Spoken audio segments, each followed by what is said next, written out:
Ustedes digan, doctrina, no, no. Por el amor de Dios, ¿qué es eso?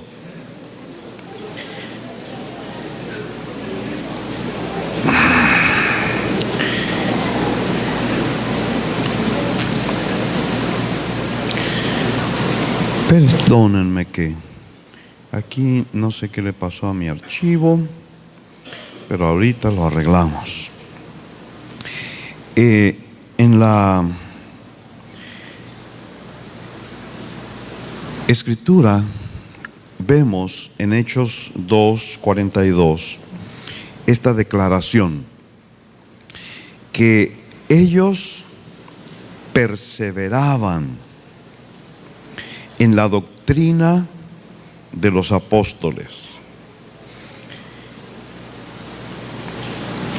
y en la comunión unos con otros, en el partimiento del pan y en las oraciones. Pero cuando escuchamos esa palabra doctrina, tenemos diferentes reacciones. Algunos dirían, no, doctrina no, a mí denme a Jesús solamente, con eso estoy satisfecho. Y otros dirían, doctrina, no necesitamos doctrina, lo que necesitamos es salirnos a evangelizar a las plazas. Y otros dicen, doctrina, no, qué aburrido eso de la doctrina. Quizá tú te puedes identificar con alguna de esas declaraciones, pero estas declaraciones hacen evidente una falta de entendimiento acerca de lo que es la doctrina. Por lo general, la palabra nos hace pensar en algo religioso, en algo dogmático, en algo aburrido. Pero esa palabra doctrina simplemente significa enseñanza. Cuando la Biblia dice que perseveraban en la doctrina de los apóstoles, simplemente podría traducirse que perseveraban en las enseñanzas de los apóstoles. De manera sencilla, doctrina es el conjunto de creencias que tenemos como cristianos. La doctrina define lo que creemos acerca de Dios, acerca del hombre, acerca del pecado, acerca de la salvación, acerca de el orden de Dios para la vida en la familia, acerca de el orden de Dios para la vida en la iglesia, en fin. Y entonces, cuando nosotros nos acercamos a la doctrina, nos acercamos a las enseñanzas, lo que queremos es conocer las verdades bíblicas para aplicarlas a nuestra vida. Es muy importante la doctrina, es muy importante la enseñanza. ¿Por qué? Porque lo que creemos define lo que hacemos. Cuando nosotros creemos algo, eso tiene una influencia directa en cómo vamos a reaccionar, cómo vamos a actuar. Por eso la doctrina es muy importante para la iglesia primera en el libro de los Hechos. Ellos perseveraban en la doctrina. Y esa palabra perseverar manifiesta un compromiso, manifiesta una entrega, comunica una dedicación intensa y consistente. Significa persistir en, adherirse a algo, ocuparse intensamente o atender constantemente. Eso es la palabra perseverar. Perseverar no es fácil. Lo hemos experimentado muchas veces en nuestra vida.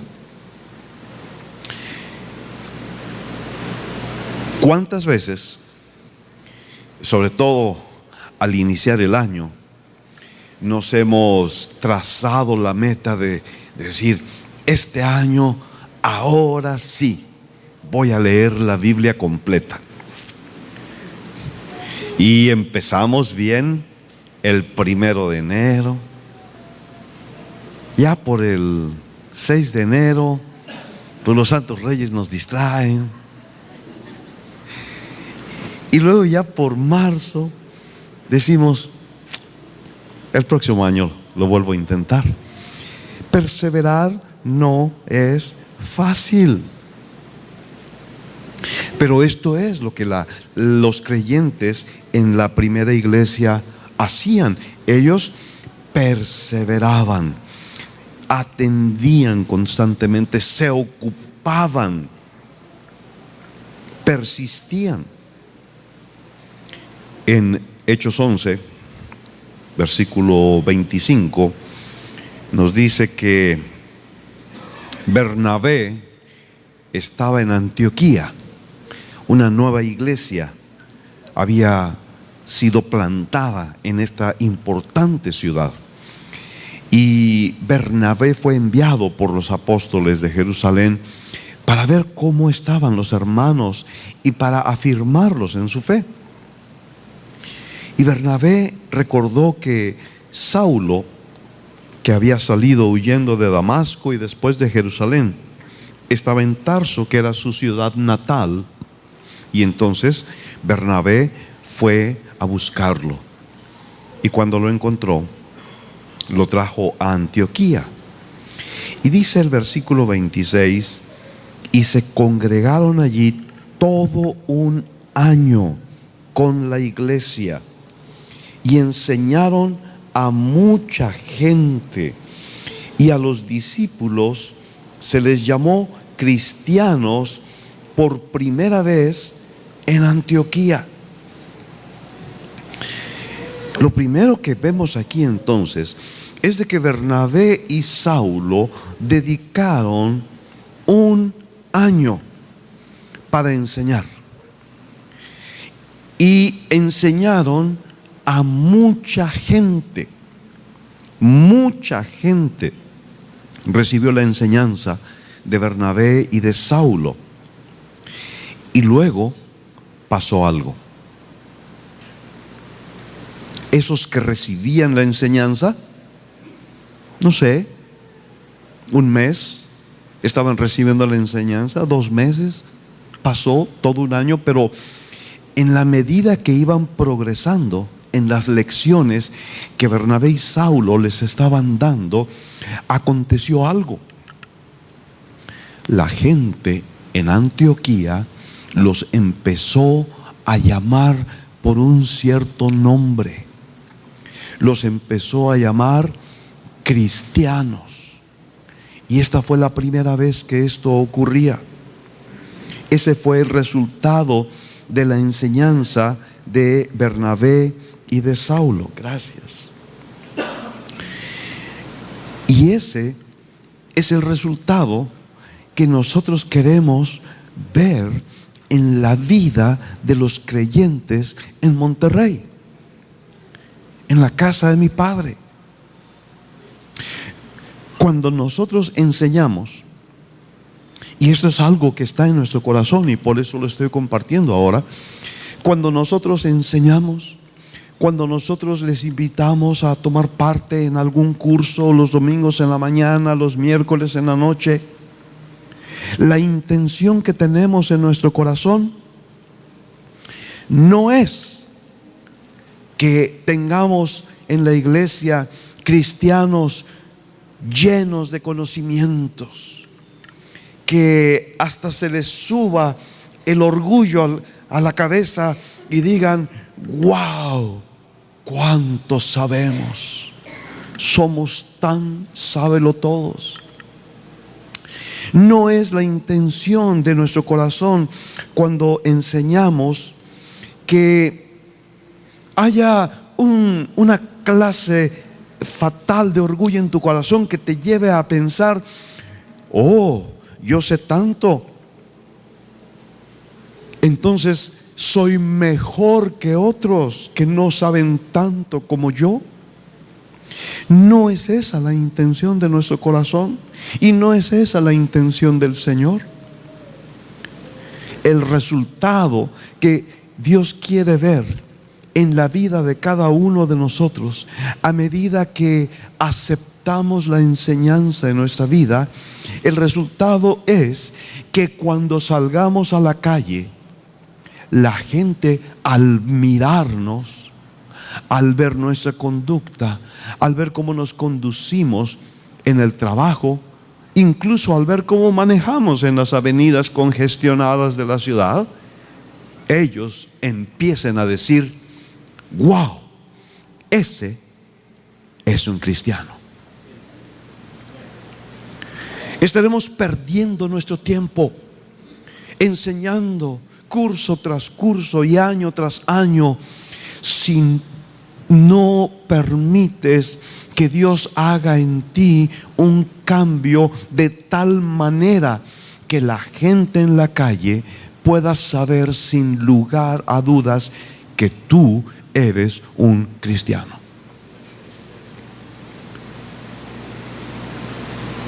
Para muchos,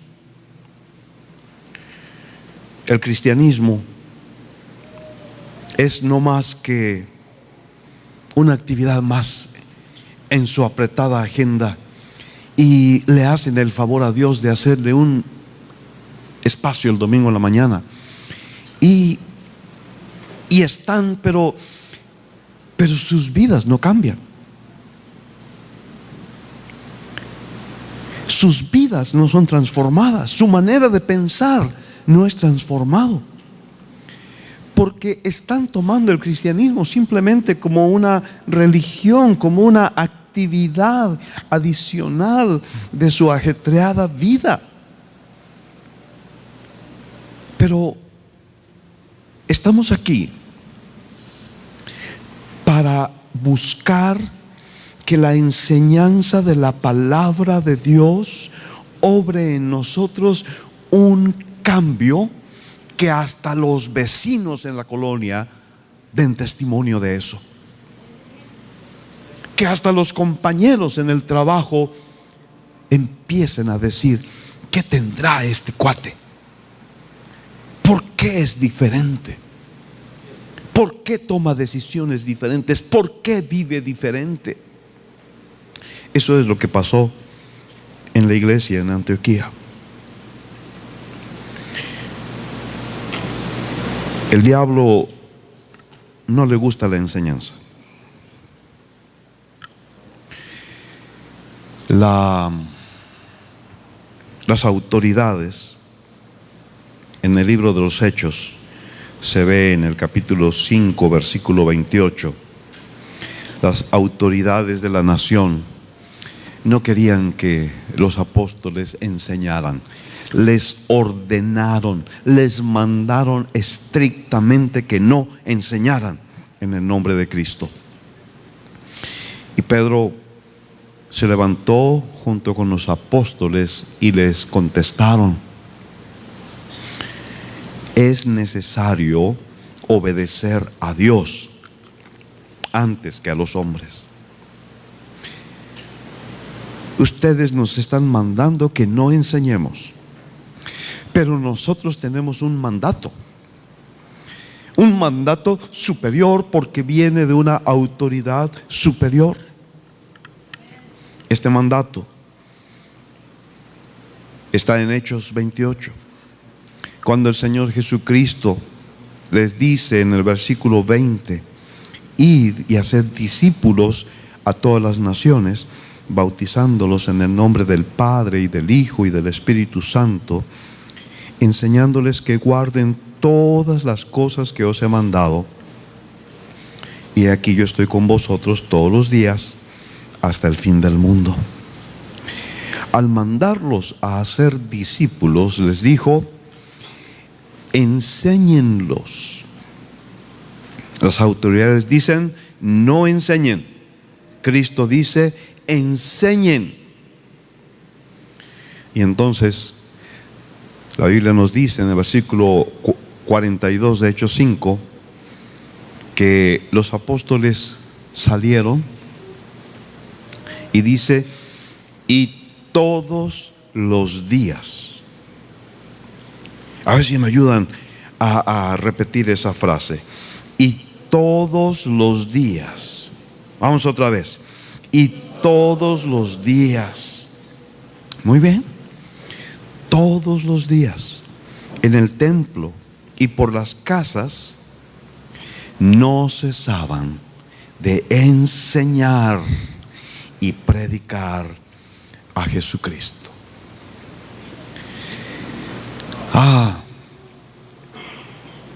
Hoy podemos leer eso y pensar: bueno, es que seguramente que los hermanos de aquel tiempo tenían mucho tiempo libre, y por eso ellos podían todos los días recibir enseñanza. Pero quiero recordarles que ellos no tenían semana inglesa, ni semana francesa, ni ninguna de esas semanas que ahora tenemos. Ellos trabajaban 6 días prácticamente de sol a sol, como en el tiempo de Porfirio Díaz. Así era el horario de trabajo. 6 días. Sin embargo, dice la Escritura que todos los días, en el templo y por las casas no cesaban de enseñar. Al enemigo no le gusta que enseñemos la palabra de Dios. Pero así como Pedro se levantó en frente de las autoridades de su nación, nosotros tenemos que levantarnos en frente de cualquier autoridad y en frente del diablo mismo y decir: ¿sabes qué? Tenemos un mandato superior. Es menester obedecer a Dios antes que a los hombres. Vamos a enseñar. Ese es nuestro mandato. Vamos a enseñar. ¿Por qué? Porque enseñar es discipular. Como lo hemos leído, nosotros hemos sido enviados a hacer discípulos, y esto implica completamente el proceso de enseñanza. Para ser discípulos necesitamos enseñar que se guarden todas las cosas que os he mandado. Todo lo que el Señor Jesucristo mandó, necesitamos enseñarlo.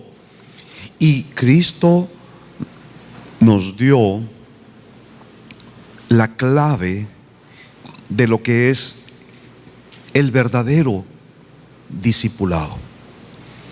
En Juan 8:31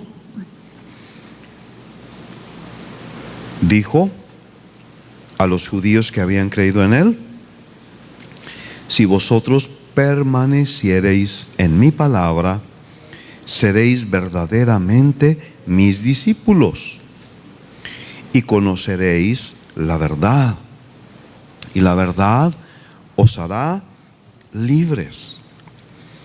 En el discipulado, para poder entrar, primero se necesita creer. Aquí había un grupo de judíos que habían creído. Eso está muy bien. Eso es el inicio. Eso es la plataforma de lanzamiento. Vamos muy bien hasta allí. Pero el Señor Jesucristo les dijo: no es suficiente. Necesitan convertirse en verdaderos discípulos. Esto me dice que hay personas que creen, pero que no están dispuestos a convertirse en verdaderos discípulos. Y por otro lado, hay personas que creen y que asumen un compromiso para ser verdaderos discípulos del Señor. ¿Qué es lo que hace la diferencia? El Señor Jesucristo dice: si vosotros permaneciereis en mi palabra, si vosotros permaneciereis en mi palabra, entonces seréis verdaderos discípulos. La clave es nuestra relación con la palabra de Dios. Yo veo esta palabra, si permanecieren, y me pregunto, ¿qué significará para mí en lo personal, en lo práctico? ¿Qué significará permanecer en la palabra?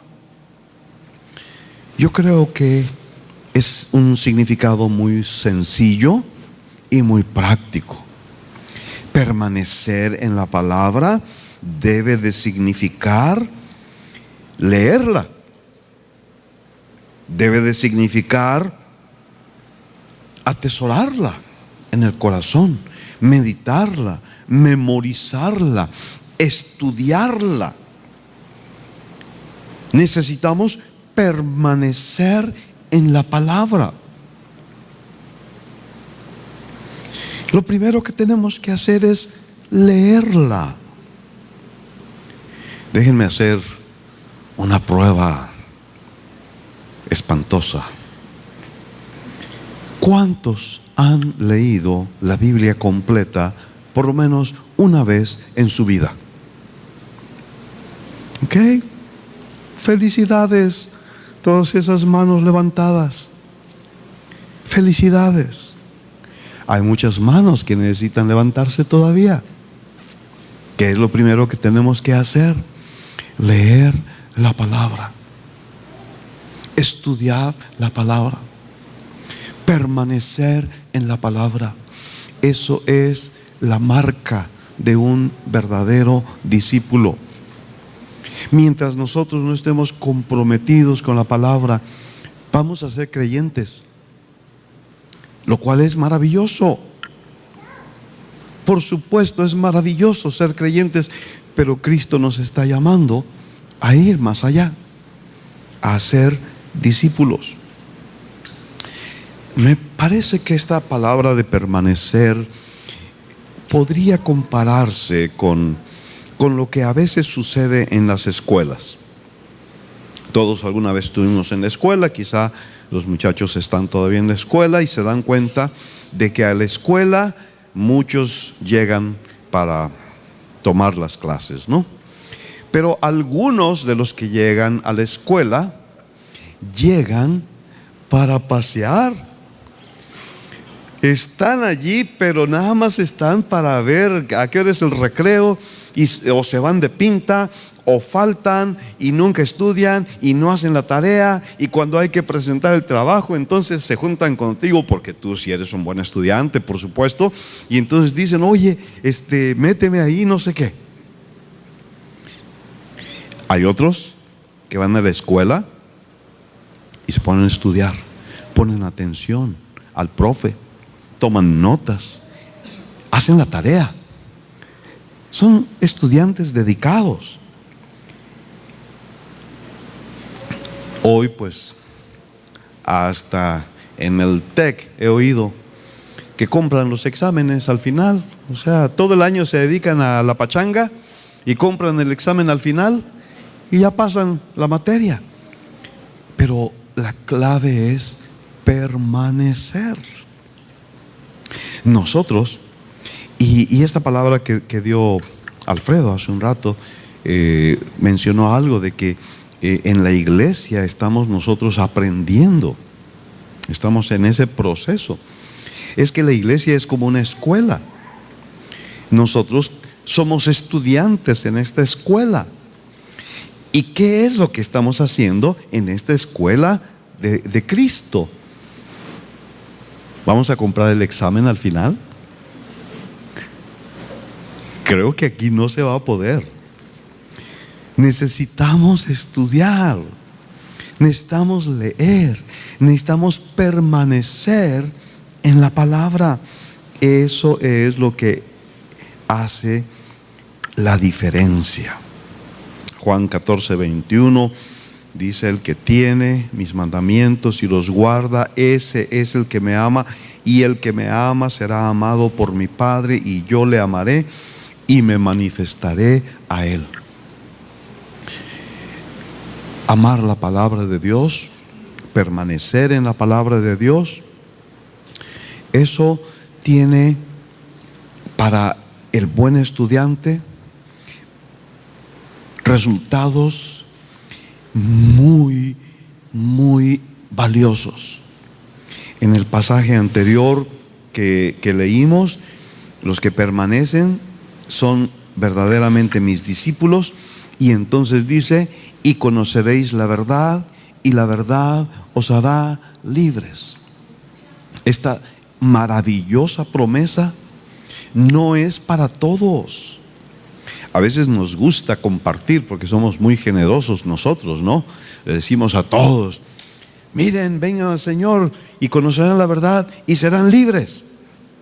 Y bueno, sí, yo creo que Dios quiere darle libertad a todos, pero esta promesa es para los que permanecen en la palabra. Yo quiero ponértelo un poquito dramático. Si hay áreas en tu vida en que no estás disfrutando plena libertad, si hay áreas en tu vida en que estás luchando y no sientes que tienes toda la libertad, quizás se deba a que no estás permaneciendo en la palabra como deberías. Ahora, en el segundo pasaje que leímos, hay otro resultado grandioso.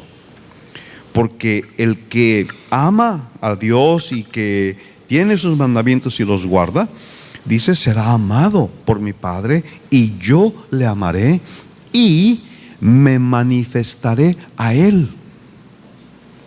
Me manifestaré a él. Déjame ponértelo dramático otra vez, ¿no? Si tú estás viviendo una vida cristiana en la que Dios no se está manifestando, la razón puede ser que no estás amando la palabra de Dios como deberías. Si tú estás viviendo una vida cristiana que dices: no, pues aquí no pasa nada. Oigo que Dios hace cosas hermosas en otro país. Oigo que Dios allá en Papúa tiene una obra, wow, tremenda, testimonios y aquí no pasa nada. Ay, ay, ay. Creo que estoy en problemas, porque aquí dice que si yo amo al Señor y estoy comprometido con Él y soy verdaderamente su discípulo, entonces Él se va a manifestar en mi vida. ¿Y sabes qué? Creo que tú lo entiendes así. Tú y yo necesitamos la manifestación de Dios en nuestra vida. Tú y yo necesitamos que Dios se manifieste en nuestro hogar. Hay cosas en nuestro hogar, hay cosas en nuestra propia vida que no podemos vencer por nosotros mismos. Necesitamos que Dios se manifieste. Hay cosas en el trabajo y en muchos otros aspectos de nuestra vida que están más allá de lo que nosotros podemos hacer. Necesitamos que Dios se manifieste. Necesitamos que la mano de Dios se manifieste con poder.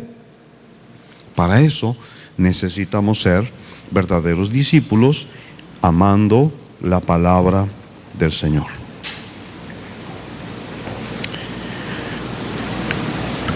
Ahora, nosotros intentamos ser una iglesia que enseña.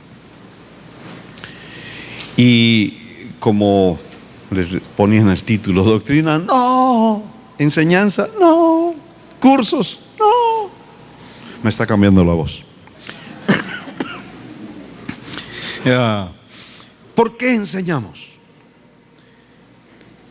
Intenté yo mismo contestarme esa pregunta. ¿Por qué enseñamos? Porque nos sobra el tiempo. Quizá eso es la respuesta. Tenemos mucho tiempo, entonces vamos a poner cursos, vamos a poner clases porque nos sobra el tiempo. No, no nos sobra el tiempo. ¿Por qué enseñamos? Pues es que no teníamos otra cosa que hacer y a mí me gusta enseñar, entonces pues ni modo que se aguanten los hermanos porque pues es lo que a mí me gusta. No, no es por eso que enseñamos. ¿Por qué enseñamos? Para tener unos sabelotodos. No, no es por eso que enseñamos. ¿Por qué enseñamos? Para cumplir con un programa semanal y mensual y anual. No. ¿Por qué enseñamos? Número uno, enseñamos porque queremos que tengas todo el consejo de Dios. Hechos 20, versículo 26. Cuando Pablo está despidiéndose de los ancianos de Éfeso, les dice: ¿saben qué? Yo estoy libre, limpio de la sangre de todos. ¿Por qué? Porque yo no he rehuido anunciaros todo el consejo de Dios. A mí me apantalla esa declaración, me asombra. Pablo les anunció, les predicó y les enseñó todo el consejo de Dios, todo lo que ellos necesitaban conocer acerca de Dios, todo se los enseñó.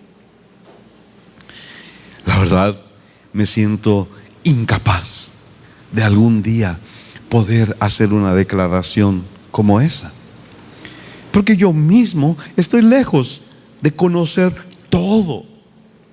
Sin embargo, lo poco que puedo conocer, yo tengo esa carga. Quiero enseñarles el consejo de Dios. Quiero que en esta iglesia ustedes reciban el consejo de Dios al máximo que Dios nos permita hacerlo. Ahora, yo veo que hay personas en el cuerpo de Cristo que dicen: no, hombre, yo ya sé todo lo que tenía que saber. Yo ya no tengo nada que me puedan enseñar. Y es una actitud muy equivocada. Pablo dice: si alguno se imagina que sabe algo, aún no sabe nada como debe saberlo. Es un pensamiento tan equivocado el pensar que ya sabemos tanto que ya nadie nos puede enseñar nada. Siempre recuerdo con mucho cariño los momentos cuando los que fueron nuestros padres espirituales, un Philip Stanley y otros como él, cuando en rara ocasión se daba de que yo era el que estaba predicando y ellos estaban sentados, me maravillaba de verlos tomando notas de mi predicación. Ellos eran los generales, cuádrese delante de él. Y sin embargo, ellos tenían la humildad para tomar notas de un predicador chamaco que ni sabía bien qué estaba diciendo. Es que necesitamos estar siempre dispuestos para aprender. Necesitamos permanecer enseñables toda nuestra vida. Una de las claves para nunca sentirte viejo es: aprende algo nuevo cada día. Me gustó mucho la actitud de la abuelita de Enelsi. La conocí el otro día, la semana pasada. Me la presentaron, 88 años. Y dice: y yo estoy joven. Viejos los de 100. Y entonces dice que cuando va en el auto con Enelsi, y Enelsi parece que maneja medio salvaje, y entonces la abuelita le dice: oye, Enelsi, no vayas tan rápido, no me quiero morir. Y Enelsi le dice: pero abuelita, pues si te mueres vas a ir con el Señor. Dice: ya sé, pero todavía no, todavía estoy joven.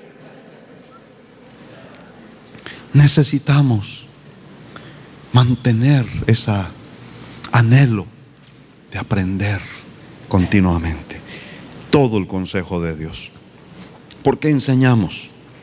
Enseñamos para que recibas los beneficios de la palabra. En el Salmo 19 y muchos otros pasajes, por supuesto, pero este en particular nos enseña que hay cosas que la palabra puede hacer en tu vida que ninguna otra cosa lo puede hacer. La ley de Jehová es perfecta, que convierte el alma. No hay nada más problemático en nosotros que en nuestra alma. Es de sexo femenino el alma. Por eso da tantos problemas. No es cierto. Perdón por eso. No hay nada que nos cause tantos problemas como nuestra alma. ¿Y qué necesita nuestra alma? La palabra de Dios. La palabra es la única que puede convertir nuestra alma. Nada nos puede cambiar. Los chantajes de la esposa no nos cambian.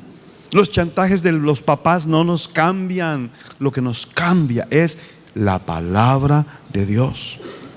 El testimonio de Jehová es fiel, que hace sabio al sencillo.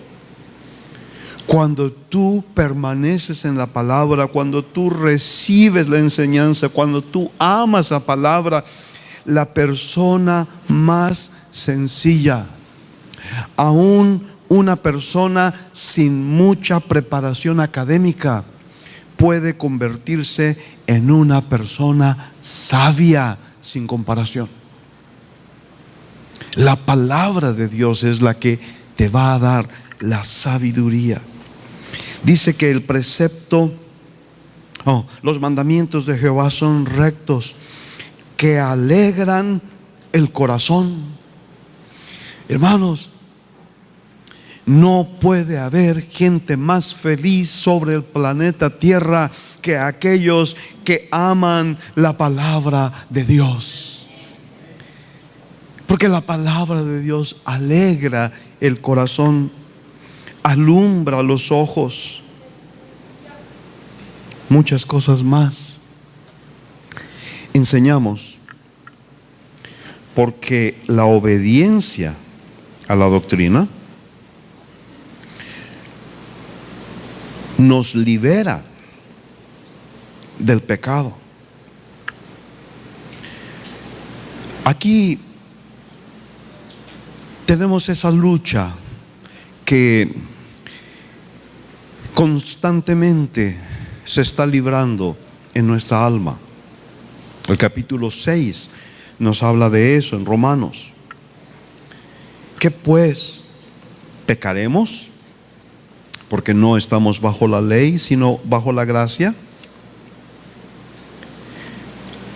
Es una pregunta muy pertinente y que mucha gente se hace y lucha con eso. Bueno, ya no estamos bajo la ley, estamos bajo la gracia. Entonces quiere decir que podemos pecar porque estamos bajo la gracia. Y la respuesta divina, la respuesta de la palabra de Dios es: en ninguna manera. ¿No sabéis que si os sometéis a alguien como esclavos para obedecerle, sois esclavos de aquel a quien obedecéis, sea del pecado para muerte o sea de la obediencia para justicia? Pero gracias a Dios que aunque erais esclavos del pecado, habéis obedecido de corazón a aquella forma de doctrina a la cual fuisteis entregados, y libertados del pecado, vinisteis a ser siervos de la justicia. Todos luchamos contra el pecado. Todos estamos amenazados por esa serpiente que quiere clavar sus colmillos y envenenarnos. Pero todos tenemos a nuestra disposición los medios de la gracia para vencer y para ser libres de toda esclavitud. Es cuando nosotros obedecemos de corazón a la doctrina, a la forma de doctrina a la cual hemos sido entregados. Esta es una clave para vivir una vida victoriosa sobre el pecado. Enseñamos porque la doctrina de Cristo tiene como fin el corazón limpio. Pablo le escribe a Timoteo en la primera epístola, capítulo 1, versículo 3, cómo le rogó que se quedara en Éfeso.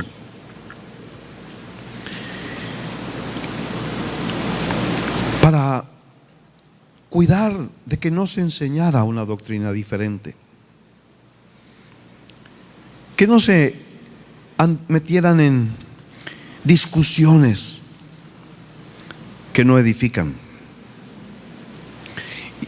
Y dice el versículo 5: pues el propósito de este mandamiento es el amor nacido de corazón limpio y de buena conciencia y de fe no fingida.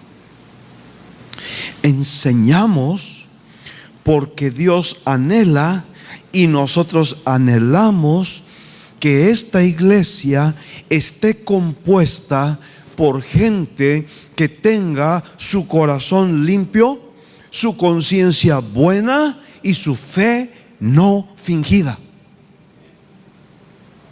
Enseñamos para que haya una naturaleza divina desarrollándose en cada uno de los creyentes. Una pureza de corazón donde no hay mancha, donde no hay contaminación. Un corazón puro, un corazón limpio.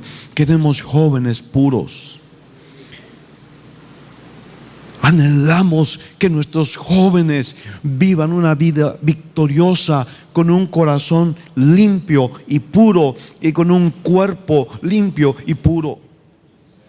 Anhelamos que los creyentes en la casa de mi Padre tengan una buena conciencia. ¿Y cómo podemos tener una buena conciencia cuando nuestra conciencia no nos acusa y no nos redarguye? Entonces tenemos una buena conciencia. Es una conciencia limpia, es una conciencia de alguien que ha experimentado el perdón, de alguien que ha experimentado la libertad, de alguien que ha experimentado la victoria. Y una fe no fingida. No vale la pena vivir una vida cristiana fingida. No vale la pena tener una apariencia de cristianismo. Necesitamos verdaderos creyentes. Necesitamos creyentes que tengan una fe genuina, que no usen una máscara, sino que sean genuinos, sinceros delante de Dios. Ese es el propósito de la enseñanza. Enseñamos la sana doctrina para que todos podamos llegar a ser un adorno. Me gusta esa expresión. El capítulo 2 de Tito, Pablo le exhorta: tú habla lo que está de acuerdo a la sana doctrina. Y luego empieza a dar una serie de recomendaciones prácticas para los ancianos, para las ancianas, para los jóvenes. Y en el versículo 10 dice, aquí está hablando a los siervos en particular, pero creo que tiene una aplicación general: no defraudando, sino mostrándose fieles en todo, para que en todo adornen la doctrina de Dios nuestro Salvador. Este es el llamado de Dios para ti. Dios quiere que tú te conviertas en un adorno de la doctrina de Dios nuestro Salvador. Dios quiere que tú, cuando la gente te vea, diga: wow, ahí está alguien que está adornando, que es una muestra excelente de las enseñanzas del Señor Jesucristo. Tú debes de ser un adorno de la doctrina, y para eso queremos enseñarte. Enseñamos para llevar al creyente a la madurez. Efesios 4, ahí habla acerca de los ministerios, y dice el versículo 12 que estos ministerios, el maestro entre otros, fueron dados para perfeccionar a los santos, para la obra del ministerio, para la edificación del cuerpo de Cristo. Y dice el versículo 14, para que ya no seamos niños fluctuantes, llevados por doquiera de todo viento de doctrina, por estratagema de hombres que para engañar emplean con astucia las artimañas del error. Necesitamos enseñar. Nuestro corazón está constreñido ante la necesidad de enseñar. ¿Por qué? Porque el propósito de los oficios ministeriales es ayudar al creyente a alcanzar la perfección. Suena demasiado lejana esa palabra, perfección, pero podemos sustituirla por la palabra madurez. Necesitamos ir a la madurez. Necesitamos dejar de ser niños. Los niños son llevados de aquí para allá por cualquier viento de doctrina. Quiero aquí hacer una anotación.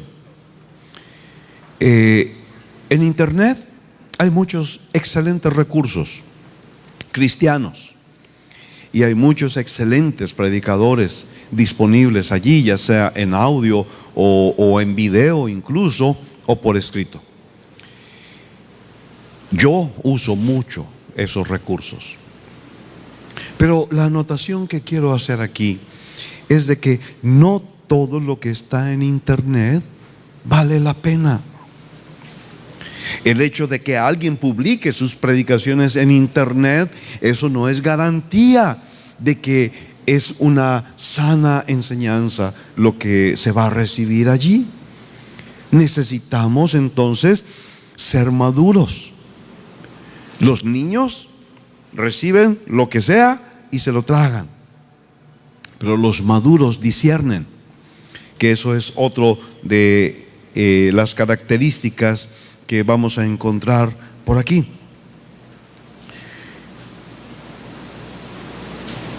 Dice Colosenses 1:25, de lo cual fui hecho ministro para que anuncie cumplidamente la palabra de Dios, que es Cristo en vosotros, la esperanza de gloria, a quien anunciamos, amonestando a todo hombre y enseñando a todo hombre en toda sabiduría, a fin de presentar perfecto en Cristo Jesús a todo hombre.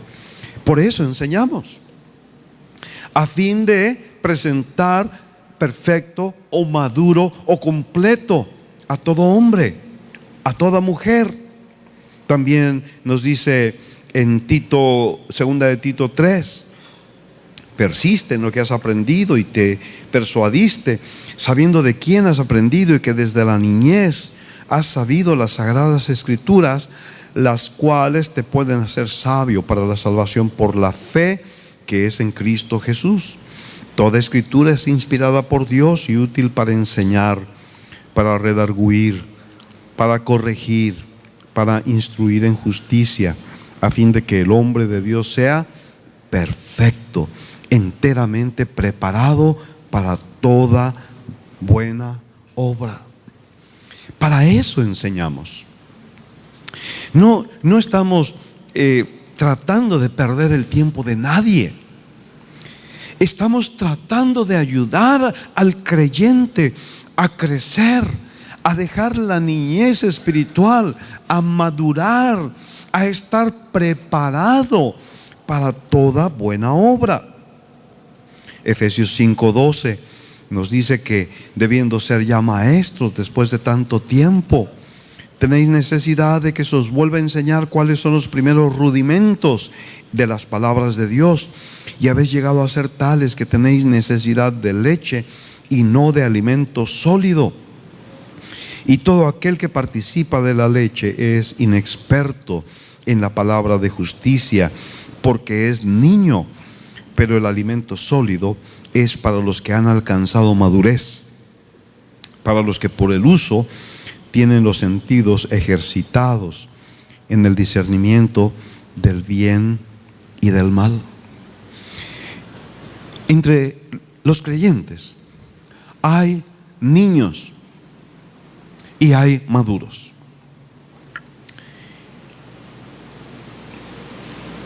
Las encuestas confirman lo que la Biblia afirma. Los cristianos superficiales que no conocen la doctrina, que no toman en serio su cristianismo, se comportan prácticamente igual que los mundanos que no conocen a Dios. Deja que esta declaración te pegue así, en el gancho al hígado. ¡Pah! Los cristianos no comprometidos, que no conocen la doctrina, los cristianos superficiales, que no toman en serio su cristianismo, viven prácticamente igual, se comportan prácticamente igual que aquellos mundanos que no conocen a Dios. De ahí la importancia de la enseñanza. Necesitamos enseñar. Necesitamos tomar la enseñanza. Necesitamos aprender. Necesitamos crecer. Necesitamos dejar de ser niños. Y necesitamos ser maduros. Necesitamos tener discernimiento. Enseñamos también para formar hombres fieles que puedan enseñar a otros. Esta iglesia no depende de una persona. Esta iglesia necesita un equipo y necesita que muchos más se levanten para poder llevar a cabo la obra que el Señor quiere que hagamos. Nunca, jamás la iglesia debe depender de una persona. Dios quiere que lo que hemos oído, dice Pablo a Timoteo, segunda de Timoteo 2:2, lo que has oído de mí ante muchos testigos, esto encarga a hombres fieles que sean idóneos para enseñar también a otros. Esto es el anhelo de nuestro corazón, que Dios levante a hombres fieles que primero estén dispuestos a ser enseñados. Ahí es donde se va a ver su fidelidad, en que están dispuestos a ser enseñados.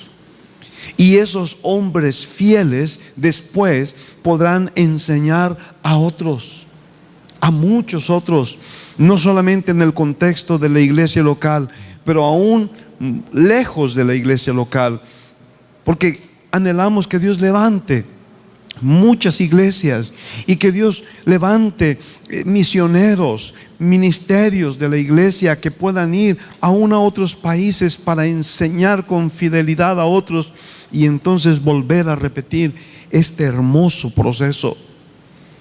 Pero se necesita hombres y mujeres fieles, hombres y mujeres que estén dispuestos a ser enseñados, para que después ellos puedan enseñar a otros. Enseñamos para preparar al creyente para dar respuesta de su fe, para presentar defensa con mansedumbre y reverencia ante todo el que os demande razón de la esperanza que hay en vosotros. Cada uno de nosotros necesitamos estar capacitados para dar esa clase de respuesta. Y enseñamos porque la palabra será el estándar por el que seremos juzgados. Lo dejé al final porque me suena muy pesado este concepto. Todos nosotros debemos presentarnos a juicio en el tribunal de Cristo. Vamos a ser juzgados. ¿Cuál es la base del juicio? La ley. En el caso de los juzgados aquí en nuestro país, la ley. Si se trata de ofensas de tránsito, pues ¿cómo se llama? ¿El código? ¿O cómo se llama? El de tránsito. El reglamento de tránsito.